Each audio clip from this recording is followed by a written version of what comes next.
I'm asking the Scottish Government this afternoon to commit to 5 tangible actions, all of them within devolved competence. Number 1, widen access to universal services and benefits with a systematic review to ascertain exactly where and how that can be done. Universal should mean just that. Initiatives that are meant to reduce inequality and poverty must include people who are stranded by the widest inequality, struck by the deepest destitution. That includes people with no recourse to public funds or restricted or uncertain eligibility, what we know of as NRPF-RE. Number 2, resource Fairway Scotland sufficiently so it can respond to the real level of need across Scotland. We know that this model is working. It is opening doors to support, accommodation, advice and cash payments for essential needs. But it simply doesn't have the capacity at the moment to help everyone who needs it. Number 3, create a new Scottish crisis or hardship grant using powers that the Scottish Government already has under the 2016 Scotland Act. This could fill the widest gaps, give emergency help to those in desperate need where no other financial or practical support is out there. When you slip between the provisions of existing law, the fall can be fast and fatal. Number 4, urgently increase funding for housing, immigration and asylum legal aid. The UK Government has said that it will do this in England and Wales, so we have no excuse not to do the same here. Much of Scotland is a legal aid desert, especially for people whose lives and futures depend on being able to access justice. And number 5, engage positively and robustly with the UK Government about the NRPF system. We want, of course, to see it abolished altogether. It doesn't do what its makers intended. It doesn't reduce immigration. It doesn't reflect what most people would consider to be fair. And it doesn't save money. It's a brutal weapon of the hostile environment, raining blows of hunger, cold, fear and isolation on those with least to protect them. But until it's gone, Scotland must minimise its harm. That means advocating for clarity, transparency and the removal of Scottish benefits and assistance from its scope. We are not here this afternoon simply as representatives of our parties. We are here as human beings, as representatives of a Scotland that cares, that welcomes, that remembers shared histories of destitution. A Scotland that knows of the utter poverty that takes away agency, choice and hope, even before it takes lives, years before their time. Hearts starve as well as bodies, as all feminists and socialists know. In the 21st century, no one should be living in destitution.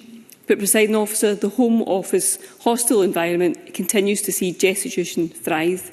No recourse to public funds needlessly prevents people from accessing welfare support, resulting in no safety net should they face difficulty. It leaves people homeless, hungry and at risk of exploitation, and these people may have already fled horrific situations. The Labour Government promised change, but instead basic rights continue to be denied. New research from iSpear found that the average income of those impacted are exceptionally low at just £40 per week, and also a third reported no income at all in the last month. They also found that hunger and skipping meals were the norm, and the use of charities for essentials like food, toiletries and clothing is exceptionally high. To put this into perspective, Presiding Officer, I want to tell you about Kunal's story. Kunal arrived in UK at age 26 as a student fleeing homophobic persecution. He claimed asylum without success and was evicted from his accommodation. Kunal was forced to sleep rough. He was attacked and threatened with a knife. He went hungry and took exploitative cash-in-hand work just to eat. A turning point came when Kunal contacted the Scottish Refugee Council. They helped him secure support to submit a fresh application, and he was granted Home Office accommodation, but afraid of being declined again.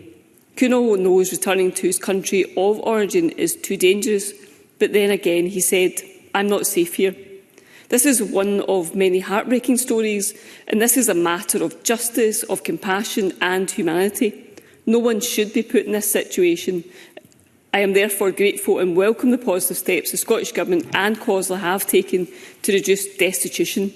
The Ending Destitution Together strategy, developed by the Scottish Government and COSLA in 2021, aims to ensure that people living in communities across Scotland do not experience destitution associated with immigration status. And what we are witnessing in the asylum system in this country is state-sponsored oppression, state-sponsored homelessness, state-sponsored destitution, destitution by design.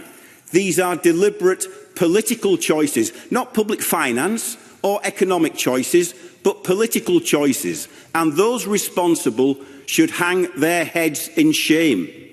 It even has its own recognised abbreviation, NRPF, no recourse to public funds. It is even statutory, first established in legislation in the 1971 Immigration Act. It has been a standard visa condition since 1980, reinforced by statute in the Immigration and Asylum Act of 1999 and doubled down on in the Social Security Consequential Amendments Regulations of 2000. When I met the Scottish Refugee Council on Monday, they told me that it means no access to housing benefit, universal credit, child credit, but so much more. And reporting from the front line, they said that there was anger, desperation and helplessness. It's one of the most frustrating parts of devolution that we know destitution exists in Scotland and we're actively prevented from stopping it. I do not believe that the people who voted me in here want destitution to exist. I'm certain that they believe it's our duty to prevent it, and I'm less convinced that they know about the way that we are hamstrung by Westminster. I agree with Richard Leonard that we should do all that we can, but I point out too that what we can do for people in this situation can change with one order from the UK Government. If the UK Government doesn't like us providing free bus travel to people seeking asylum, the UK Government can stop it from happening. The cruelty of no recourse to public funds is highlighted in the way that it prevents the Scottish Government from using its own budget to help people who live in Scotland. And if you think about that, it is incredible, but that's the state of play. Such a scheme has no place in a civilised society, and I agree with Maggie Chapman that it should be abolished. During the Tories' time in power, I was constantly devastated and disgusted by the efforts of its ministers to make life as miserable as they possibly could for people seeking asylum, including children. Painting over murals in detention centres, using dehumanising language and storing people on barges as if they were indeed less than human.